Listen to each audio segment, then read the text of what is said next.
In today's video, I'm going to be building, explaining, and also benchmarking this under $650 gaming PC featuring the 9060 XT. And more specifically, explaining why 8GB of VRAM is still good in 2025. Starting us off, we have an open box motherboard. This one is the ASRock B550M Pro 4. Basically, a pretty solid B550 motherboard, and obviously I got it for a pretty good price because it is open box. What that also means is that it's like new or returned. These always seem new and untouched. That's always a huge plus for the price we get it at. We already know it's pretty good, and it should definitely be able to handle this CPU, which is the Ryzen 5 5600. This CPU I like a lot. First, let's pop out this pin, and then we could slide it in like this. Super simple. Then a little bit of pressure there. So put it in. Now, the Ryzen 5 5600 is one of the best value CPUs. If you're able to get it around the price I was able to after coupons on AliExpress, then I definitely recommend it. Otherwise, I wouldn't pay much more. There's plenty of proof online as to why this is the best for our budget. Now, moving on, we have the RAM. This is the Clear. It's 32GB, 3200 megahertz. I would be careful though with this RAM, as certain motherboards aren't really compatible with it. I know this one is, but here we just pop back the second and fourth slot, and then line up like this. Just snap it right in. And before we introduce our NVMe here, let's just take off this M.2 armor.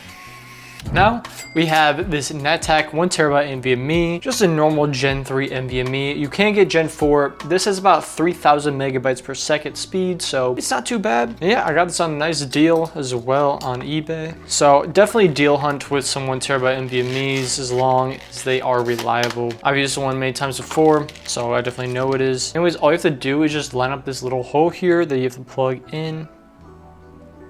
And just snaps right in pretty easily here. And then before we put our M.2 armor on, we have to take out this plastic, and we can kind of just line it right back in and just screw back in. All right, we're almost done with the motherboard here. Lastly, we have our air cooler. We're gonna be using the Thermalright Assassin 120R digital cooler. I love using this cooler. It's only a few bucks more than normal ones, and it has a little display right here. But yeah, definitely overkill, but I like the look. And yeah, here we get some free thermal paste, which is pretty nice. And then we just need this red bag right here. But first, before we install the CPU cooler, we actually have to remove these brackets. All right, now we just install these standoffs pretty easily here. They kind of just slot right in. Then we could take these brackets and then kind of just pre-install these screws and screw it in like so. Make sure this is popping upwards. Now, first you want to remove this plastic every single time. Then we can apply some thermal paste. And then about a pea-sized amount like they say. And then yeah, we could just line it up. And then yeah, just screw it in evenly on both sides. Then all we have to do is install this fan onto the cooler, which all you have to do is kind of just plug in these little metal brackets. Super easy like so. And then you can kind of just put it at whatever height you want by just pulling the brackets back into the heatsink. And the last thing we can do is actually plug in the fan here, as it's gonna be much easier to do this now than later. And yeah, we are done with the motherboard. Now the case we are using is the Montech X5M. It's a newer case. I've reviewed their ATX version. This one's Micro ATX. So without further ado, let's get into it. And here we have it. Yeah, looks just like the ATX version, but I think this part is just a bit smaller. It's pretty nice. All right, so install our motherboard. First, we need to install this IO shield. Facing like this. Kind of just snaps in. And lucky for me, all the standoffs are actually in the correct spot. So I can kind of just slot in my motherboard right away. Some motherboards, you'll actually have to adjust the IO shield. This one, I seem to not have a problem there. Now we can take our screw bag, and we use these screws right here to install onto our motherboard, just like so. All right, now we can flip it back over. Already looking pretty clean here. First order of business, we gotta take off the back panel here.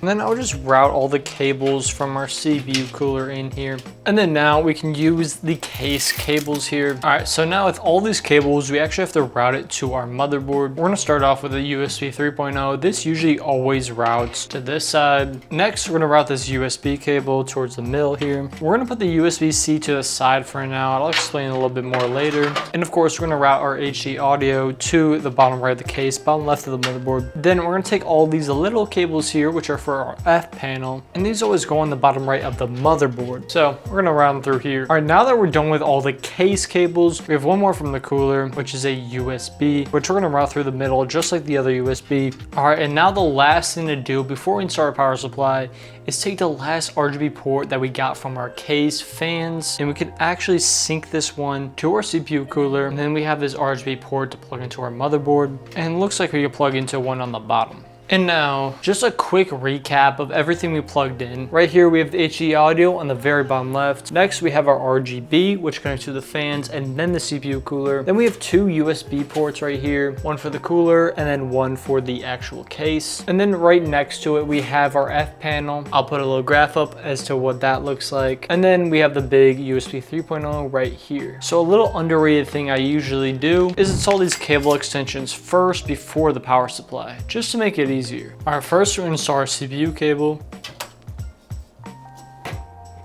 And then we got our power cable for the motherboard. Now, since the back side here, we have our power supply. This is the MSI Mag A650BN, which is a 650 watt bronze power supply. It is a tier C unit, which is plenty for a 9060 XT 8 gig. All right, so here we have our power supply. Now what you're gonna wanna do is just slide it in fan downwards, and then we can just screw it right in. Now we have a whole bunch of cables that where do you even plug into? Don't worry, this is gonna be a quick, easy guide. First, we're gonna plug in our CPU cable. Looks something like this. Into the top right of our motherboard. If you don't have cable extensions, don't worry, you just extend it where I plugged in the cable extension. Then we got our big motherboard cable here. Pretty easy, just make sure it snaps all the way in. And then we actually need a SATA cable, which plugs in for our case fans. And then something I like to do is route the PCIe through the bottom to the front. And now the last and most important thing, we have the graphics card, which is the 9060 XT 8 gig. That's right, we have the 8 gig. Here we have the Gigabyte 9060 XT. It's a pretty nice clean card. $250 after a $50 gift card. So for me, it's $250. For others, it might not be. I'd say this is a really good deal considering it has like similar performance to the 5060, which costs $50 more. And this is regularly available as well. But before we install our graphics card, let's remove this side bracket here, the top two to be exact. And now just make sure the PCIe is popped backwards and can kind of just snap it right in. And then screw the graphics card back in. Now we can install our cable extension. Easy enough. I think running through the middle will actually look better, but here we have it for now. This is a completed build, and yeah, let's test it out. All right, so the first game we're running is Fortnite. Running 1440p performance mode and also low settings, just because that is the ideal settings, and obviously quality doesn't really matter in this game, especially if you play competitively. All right, as you can see, we're running over 300 FPS on average, which is pretty good and definitely plenty.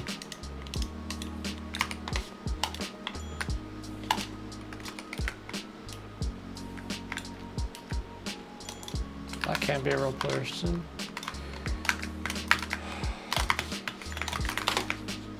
Oh, I'm so close to getting every person, but I just die 1 HP every time. Anyway, this ran plenty of FPS, not gonna lie. Fortnite, very easy to run, 1440p as well. You can even run higher settings if you really wanted to. So yeah, now we're trying out some Marvel Rivals. We have 1440p performance and then low settings because obviously we don't need high settings on this game as well. And yeah, we're actually getting some pretty good frame rate here.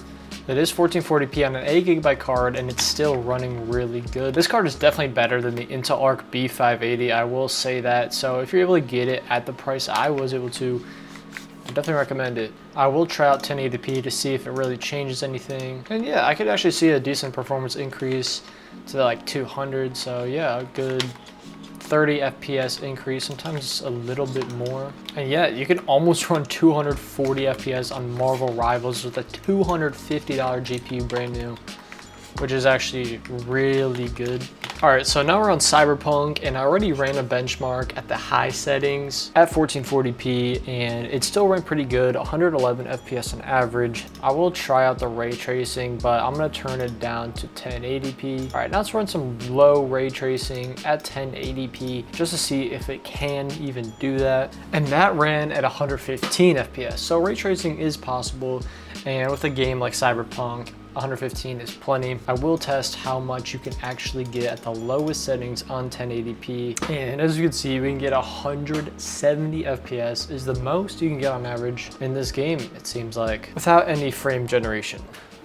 So yeah, the gaming benchmarks went pretty well. I mean, this definitely performed way better than I thought it would, considering the Intel Arc B580 is technically the competitor here over the RTX 5060, just because of the price point. And yeah, 8 gigabytes of VRAM still beat it at 1440p, which is just crazy to think about. Some games are closer in frames, but it all depends on what you want to use this computer for.